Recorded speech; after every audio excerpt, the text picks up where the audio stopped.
What's up, weary sisters? And thank you for joining me. Today's build isn't about flashy damage or overwhelming force. No, this one is subtle, graceful, and quietly, deeply powerful. This is the Eladrin Circle of Dreams Druid, mixed with the new Patch 8 Glamour Bard, a level 20 character who glides through combat like wind through trees, weaving healing and control into every step. You won't find massive damage numbers here. What you will find is sleep, control, longevity, and the uncanny ability to turn chaos into calm. With phase step teleportation, zone-based crowd control, powerful healing, and subtle battlefield manipulation, this character is the quiet backbone of any team. The one who holds everything together without ever needing the spotlight. So if you're ready to embrace the art of support, to soothe the storm instead of fuel it, putting your enemies to sleep and then haunting their nightmares, then take a breath, settle in, and let's begin. For this character, I've decided to go with the modded Eladrin race by creator Tepkinset. Eladrin are elves of the Feywild, a realm of perilous beauty and boundless magic. Using that magic, Eladrin can step from one place to another in the blink of an eye, and each Eladrin resonates with emotions captured in the Feywild in the form of seasons, affinities that affect the Eladrin's mood and appearance. An Eladrin's season can change, though some remain in one season forever. We're going to be role-playing that this character, Mirren, is a high-ranking member of the Seelie Summer Court, captured by the Absolute and tadpoled like all the other playable characters in Baldur's Gate 3. The Eladrin mod gives us access to the Fey Step ability, allowing our character to Misty Step a certain number of times per long rest, as well as the ability to choose our character's season, which will change the effects of our Fey Step ability. Autumn allows us to charm an enemy while we teleport to them. Winter does the same but with a frighten instead of a charm. Spring allows us to swap places with another creature, and summer deals fire damage while teleporting. At the third level, our character will learn how to change our season once every long rest if we want to. One thing to note about Eladrin is that they have antlers. Our mod available on the in-game mod manager doesn't have access to these, but if you download a specific add-on from Tepkinset on the Nexus called Feywild Heads and Antlers for Elves, you can equip your character with antlers. So that's exactly what I did, and you can see here he's got some really cool antlers on top of his head. At character level 1, we're going to be starting with the Druid class.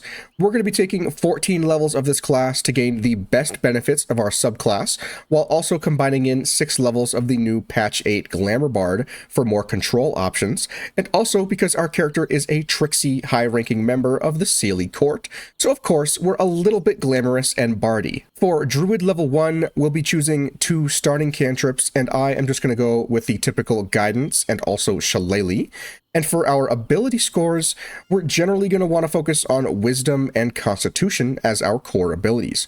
Wisdom is going to be our primary spellcasting ability modifier, and Constitution will help with our concentration abilities and also HP bonuses. I've decided to go with a Wisdom score of 17 because there's a feat that we're going to be taking that will boost our Wisdom score by 1 and a 16 of our Constitution so that we can have a nice even score there. I've also gone with a dexterity score of 14 for our initiative and armor class, among other bonuses, a 10 in charisma, and dumped our strength and intelligence scores at 8s for each. That's pretty much all for level 1, so let's go ahead and move right on up to level 2. At level 2, we're going to be choosing our Druid subclass, and we're going for the Circle of the Dreams, obviously.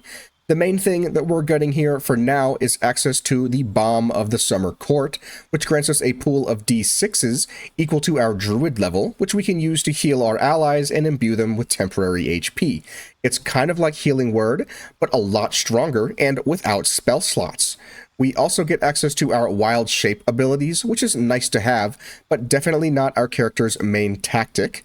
These will be helpful more for exploration and climbing through small holes than for any combat capabilities. We're mostly going to be using the cat form for that, or any other form that allows you to fly or jump really hard or the badger one that can tunnel, anything you want to do for those. For our prepared spells, this character generally wants to focus on more summons and support spells.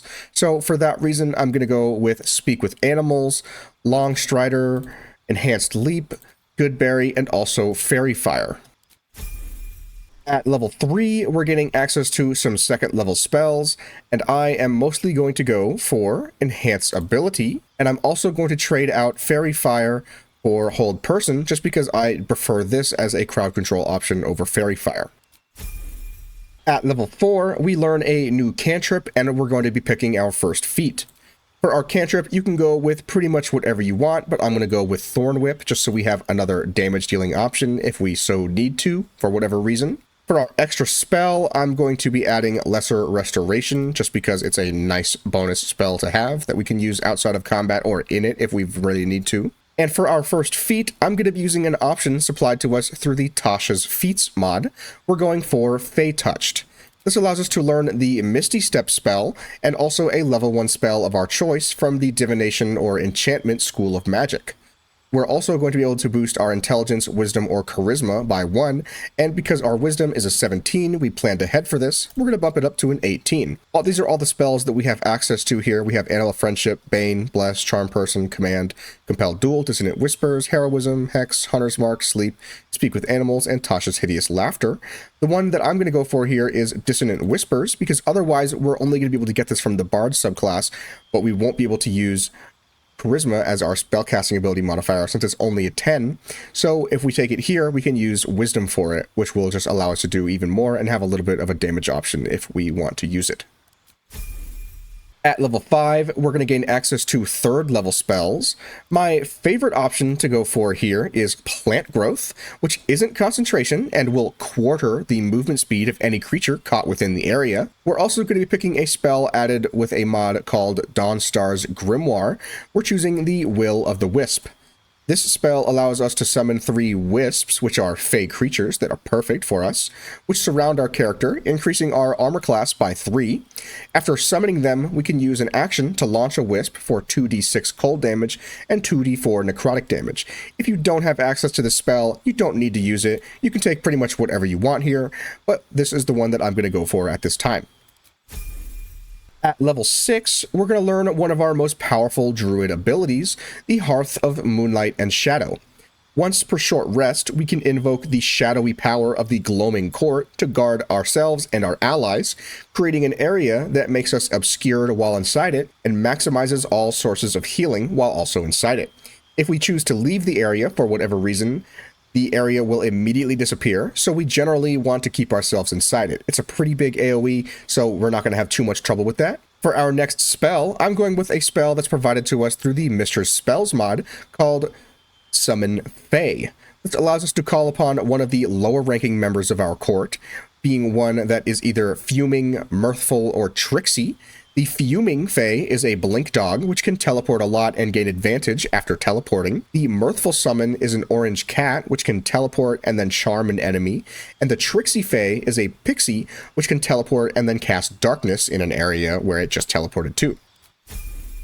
At level 7, we're going to start taking some levels of Bard. For our first 2 cantrips, we're going to go with Minor Illusion and also Mage Hand for some more utility and also tricky Fey business. We do have a lot of overlap with our spells, especially first level, between the Bard spell list and the Druid spell list. As you can see here, I've got a bunch of these yellow squares, meaning that we have all of them already taken care of. So what we're going to focus on here is things that we can't get otherwise. Specifically, I'm going to go for Disguise Self for more Fey tricky business, Featherfall, Sleep, and Tasha's Hideous Laughter. You could choose basically whatever you want for your starting instrument. I'm going to go with a lute just because I like the lute. At level 8, we're taking our second level of the Bard class to get a new spell, access to the Jack of All Trades passive, and also our Song of Rest. For our spell, everything is basically already covered because we took a bunch last level and there's already a bunch of overlap. So you can go with basically whatever you want here. I'm going to take Sudden Awakening from the Mistress Spells mod because I think it kind of matches the vibe of our character and will awaken friendly creatures from sleep and lift up prone creatures without expending their movement. So it's a nice bonus to be able to use on our bonus action. At level 9, we want to take our third level of Bard so that we can get access to our new subclass, the College of Glamour. This gives us access to Mantle of Inspiration, allowing us to spend our bonus actions and Bardic Inspiration dice to imbue 2 allies with 5 temporary hit points. And if they are targeted by a melee attack with temporary hit points active, then their attacker will become charmed. The ability doesn't specify, but later when we reach higher levels, this will increase to 8 temporary hit points and 3 allies, which makes it even stronger of an ability. At level 10, we're taking our 4th level of the Bard class to choose a new cantrip, a spell, and also a new feat. For our cantrip, I'm going to go with Vicious Mockery, mostly for fun, because it's just a really fun spell that we can use to just shout insults at our enemies. For our spell, we have a couple of really new fantastic options for us here, and since Charisma isn't our best stat, we don't want to take too much that uses spell save DC, because any of these spells are going to use Charisma as the spellcasting ability modifier. For that reason, I'm going to go with Knock, primarily for the utility that provides us, so that we don't need to use any lockpicks on the regular. And for our new feat, I'm going to go with the Alert feat for more initiative so that we can get off our crowd control spells as early as possible when we get into combat. At level 11, we're getting a really big upgrade with our 5th level of the Bard class, which is going to give us the Font of Inspiration, as well as improved Bardic Inspiration dice. Font of Inspiration allows our inspiration die to recharge on short rests, which is absolutely fantastic. And we're also getting access to 3rd level spells, and there are 2 that we really want, but one is significantly more powerful for us at this time. Specifically, we want to get Glyph of Warding. The main reason we want this spell is because one of the options is a sleep glyph of warding that doesn't have an HP limit and is an area of effect, providing our most reliable form of sleeping our enemies. At level 12, we're taking our 6th and final level of Bard for another spell and also our new Mantle of Majesty command ability. This ability allows us to choose a time once per long rest where we can cast the command spell once per action for 10 turns, without using a spell slot, which makes it even better. This gives us even more crowd control options once per day. For our next spell, we're going to be taking the Catnap spell from the Mistress Spells mod. The spell allows us to put 3 allies to sleep, and then when they wake up, they'll gain the benefits of a short rest in addition to restoring all of their 1st, 2nd, and 3rd level spell slots. This is basically the Song of Rest a second time, and even stronger for spell slot restoration. If we have a Warlock or any other short rest resource companion on our team, like fighters or anybody else who has spell slots really, this is an excellent buff for them to be able to use so that we can just really keep ourselves going with some incredible team sustain. At level 13, we're going to be switching back over to the Druid class, where we'll be for the rest of our levels. This is where our character is really going to blossom. We're getting access to 4th level spells here, and the main ones that we really want are Conjure Woodland Being, and also the Confusion spell. Conjure Woodland Being allows us to summon a Dryad, another of our Fey companions, which then can summon its own Woodwound companion, so we have extras. While Confusion is one of the best crowd control spells in the game, and also really feeds into the whole kind of Fey trickiness kind of aesthetic that we have going for ourselves. At level 14, we take our 8th level of Druid for another feat, and I am going to go with Warcaster so that we can maintain concentration on our different concentration spells much more easily. At level 15, we take our 9th level of the Druid class for access to 5th level spells. There isn't really much among these that's terribly calling my name. Conjure Elemental is always a fantastic option, but we're going to have more thematic summons that will be coming soon. So for that, I'm just going to take the Mass Cure Wounds, since we can guarantee max healing with our bubble. I'm also going to grab Greater Restoration, just so we have access to it, because it's a really nice spell to have. At level 16, we get our 10th level of the Druid class, where we learn Hidden Paths. This is a unique resource that allows us to use a bonus action to teleport either ourselves 18 meters or an ally 9 meters. So we can choose to either protect ourselves by moving in or out of battle, or help move our allies into better positioning. We also gain access to a new cantrip, and I'm going to go for the Resistance spell. And since we get another spell available to us, you can take whatever you want. I'm going to go for Polymorph just because it kind of fits the vibe. At level 17, we get our 11th level of Druid for 6th level spells, and there's one in particular that we want more than really anything. Specifically, we want to get Conjure Fey from the Mistress Spells mod. This allows us to summon a Dusk Hag companion that can put enemies to sleep, cast Hypnotic Pattern, and then absolutely decimate those sleeping enemies with psychic damage. We can also take Hero's Feast. I'm going to switch out Greater Restoration in exchange for Hero's Feast, because Hero's Feast is one of the best buffs in the game, and it's fantastic for all of our summons and party members that we're going to be able to buff with it. At level 18, we get our 12th level of Druid for a new feat. There's not much else that we get here, but we are going to get an ability score improvement so that I can increase our wisdom score to an even score of 20. At level 19, we get our 13th level of the Druid class, which provides us nothing particularly special besides some 7th level spell slots and some extra spells known. And finally, at level 20, we get our 14th level of Druid for our capstone ability called Walker in Dreams. This ability allows us to put ourselves to sleep, assuming a new ethereal form that we can use to scout different locations without enemies being able to see us, and then choose to terrify our enemies, initiating combat or whatever else we want to do. Alternatively, we can also use Walker in Dreams to provide our allies a respite, which grants them another short rest, regenerating their first and second level spell slots. So with this, plus Catnap, plus Song of Rest, we have essentially 5 short rests on just this one character alone. We have a ton of party sustain, which is absolutely crazy. But that's kind of what this character specializes in, is obviously a Circle of Dreams Druid. We're a support character who focuses on dreaming and resting. That's kind of what we do. That's pretty much everything for this character's leveling, so let's take a moment to look at some gear that makes our build even more powerful. So for our character's gear, we generally want to focus on our spell save DC and a few other things for our character. For our hat, I'm using the Hood of the Weave. Anything that gives us a +2 bonus to spell save DC and spell attack rolls is fantastic here. You could also use the Fistbreaker Helm for a +1 when you're in the earlier parts of the game. I have the Cloak of the Weave equipped, which also gives us a +1 bonus to our spell save DC and spell attack rolls, as well as the Absorb Elements ability once per short rest. I have the Armor of Landfall equipped, which has a 13 base armor class, also gives us a +1 bonus to spell save DC. It's a classic druid armor, and a green bed regeneration. When starting your turn on plant growth surfaces, which we're going to be using a lot, or vine surfaces, we can regain 1d4 hit points. We'll also get advantage on Constitution saving throw checks, so once you have access to this armor and the plant growth ability, you could technically switch out the Warcaster feat for another one if you wanted to get some more armor class with some more dexterity points or some more Constitution. It's really up to you, but you could go ahead and change that. I'm going to leave it as is just for the time being. We're also going to be using the Wondrous Gloves, which is a Bard pair of gloves. Your armor class increases by 1. In addition, if you have Bardic Inspiration, you gain 1 more use of it per long rest. For our boots, I'm using a set of boots that comes to us from Fade's Equipment Distribution, the Grove and Growl Druid Equipment mod. This one is the Tangle Druid Treads. Say that 3 times fast. Any terrain becomes like familiar ground. Difficult terrain no longer slows you down, allowing you to move with ease through the wilds, which is perfect for our plant growth spell, allowing us to just move through the plants as we desire.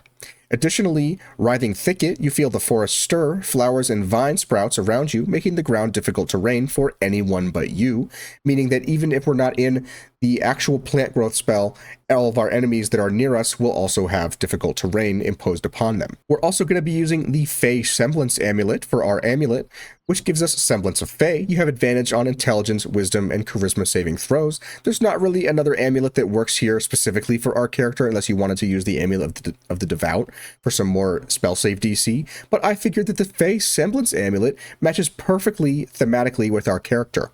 Additionally, I have the Ring of Regeneration. At the beginning of your turn, the ring activates and heals you for 1d4 hit points. Really awesome, just to give you some more sustain when in combat, because ultimately we don't have the highest armor class. I'm also using with the Whispering Promise, which is a key part of our build. When you heal a creature, it becomes blessed for 2 turns. Since a lot of our abilities, like our Balm of the Summer Court, or Mass Cure Wounds, or Healing Word, or anything like that, is going to be dealing a lot of healing damage, since we can do maximum healing damage inside of our aura. This is going to give us a ton of healing and then also bless our allies for 2 turns every time we do it, which is really fantastic. For our weapon, I have another item equipped from the Grove and Growl Druid equipment from Fade's equipment distribution. This is the Staff of the Ancient Guardian. The wisdom of ancient guardians whispers through the staff, granting you deeper insight into the flow of magic. Your spell save DC and spell attack rolls are increased by 2. This is really the main buff that we want off of it. The +2 bonus is fantastic. For similar things, you could use Marco Heshkir, or you could also use the Staff of Spell Power, which I'm keeping in my inventory so that we have a free cast of another spell slot if we want to. And for our shield, we're going to use the Bark of the Bramblewood, which is another shield from the Grove and Growl Druid equipment mod. You could use any +2 armor class shield here if you wanted to.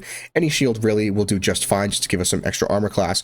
But this one I really like because the shield's connection to nature bolsters your defenses and ensures that those who are striking you pay a painful price. When equipped, the wielder gains resistance to bludgeoning damage and deals piercing damage equal to your druid level to melee attackers. That means that with a level 14 druid, every single time that we take a melee attack, we'll deal 14 piercing damage just in retaliation for enemies who happen to hit us a little bit too hard. That's pretty much all for the gear for this character, so let's go ahead and get our summons out and get into some combat. So first things first, let's conjure ourselves a woodland being. And then let's have our woodland being conjure itself a fallen lover. We can go back to our druid. And from here, we can go ahead and start by summoning a Fey. I'm going to do the Fuming Fey, just because I like having the Blink Dog. It's pretty cool. Look at that, we've got our Blink Dog named Spirit. Or no, it's just Blink Dog Spirit. Whatever. And now to follow that up, we're going to conjure Fey. I'm going to grab the Dusk Hag and put her right here. And now we have our own little hag companion. Isn't she pretty? Petal. Now, just because we have a bunch of different buffs, I'm going to give myself... Actually, I don't need that. I don't need Fear Movement. Let's just keep that as is. We're going to do Long Strider on all of our allies here. 1, 2, 3, 4. I'm a little too far away to reach you. Long Strider on you.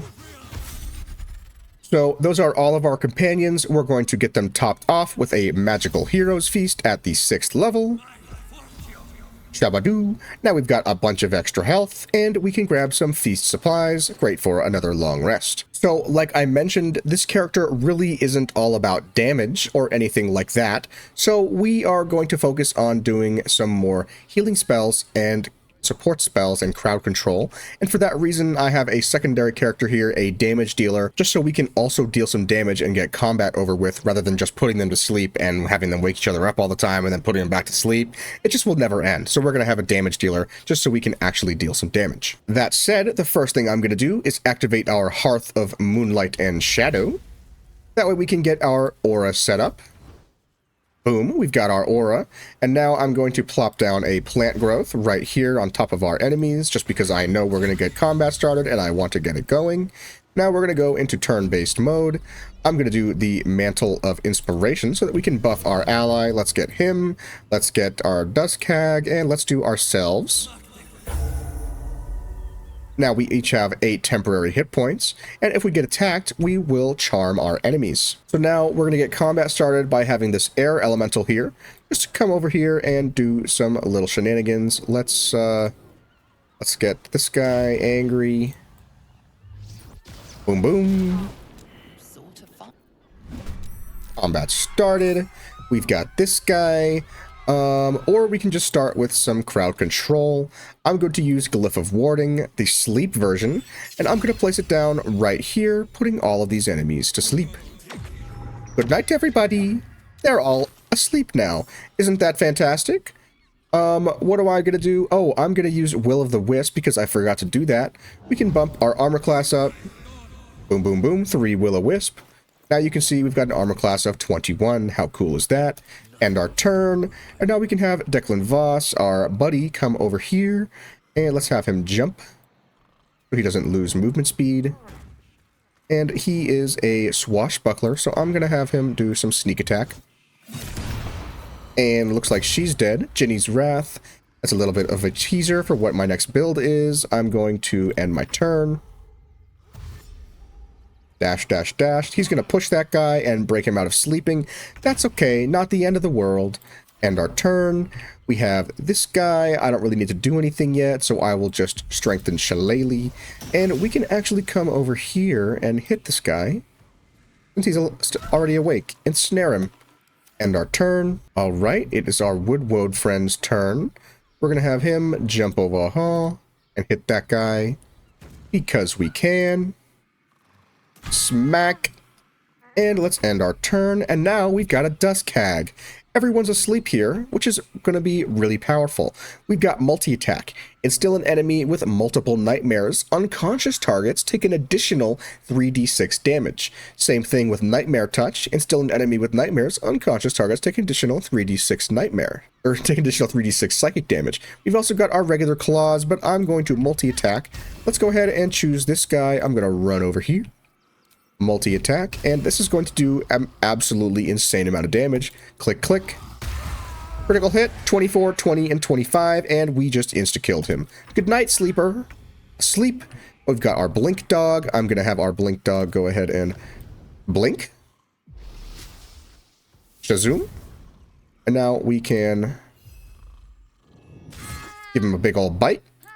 End our turn. You're asleep. Sorry, friend. Don't bother me. We can hit him again. Good night, Captain. And then we're going to come over here and Rakish Audacity attack on this guy. And then, just because I don't like him anymore, I'm going to flick the wrist. I really like the Swashbuckler. It's really fun. You get extra attack just as a regular old rogue.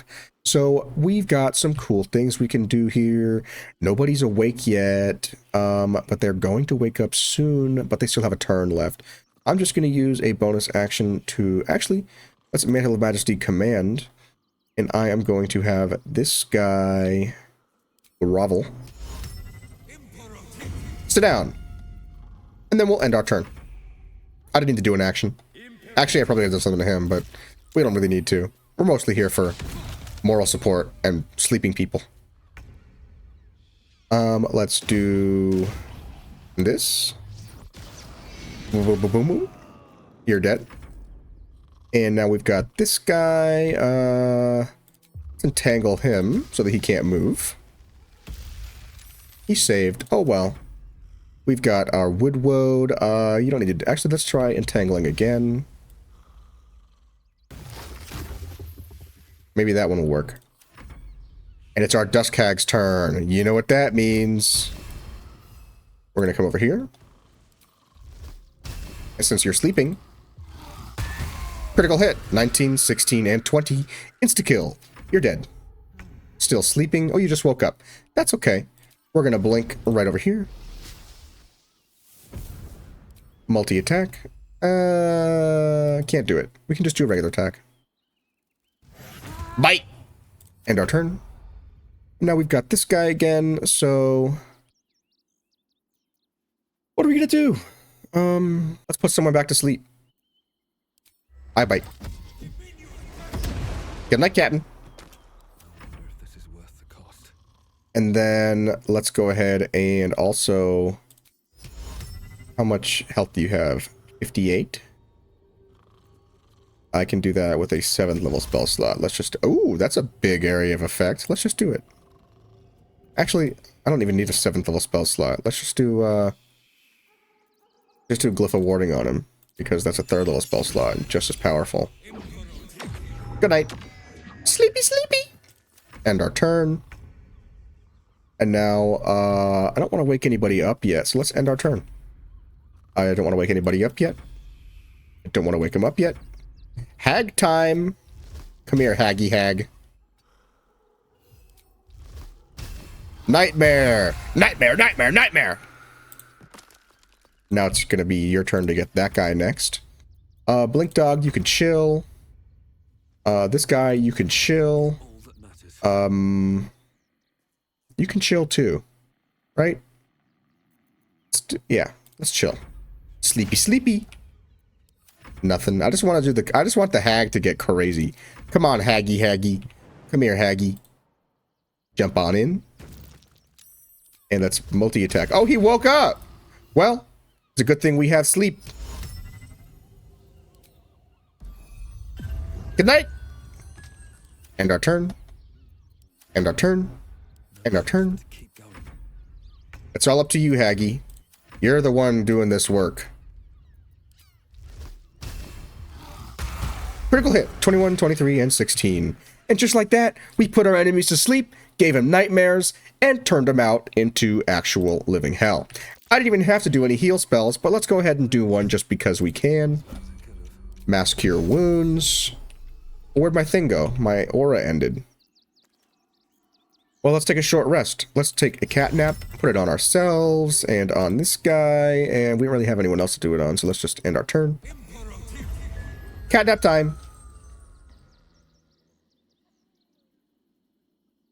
And in just a few moments, we'll be waking up with all of our spell slots back and a bunch of health back. Sleepy, sleepy, sleepy, sleepy. Come on, guys, it's time to wake up, right? Please, help. Oh, I'm in turn-based mode. They literally won't wake up. Now they can wake up in like 2 turns. Idiot.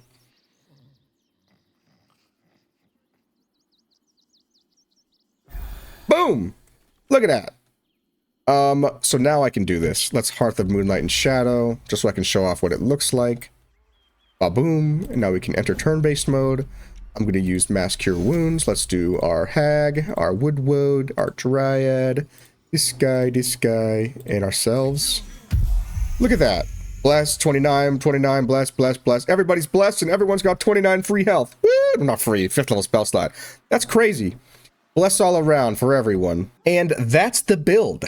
A high-ranking Feylord support character with big glam, big heals, and 0 interest in doing any damage themselves. Because when you're this fabulous, the battlefield dances to your rhythm. If you enjoyed this one, don't forget to hit that like button, subscribe for more off-meta builds and modded madness, and drop your own Feywild flavored ideas down in the comments. I read them all, and who knows, your concept might show up in a future video. Until next time, I will see you guys in the next video. Bye!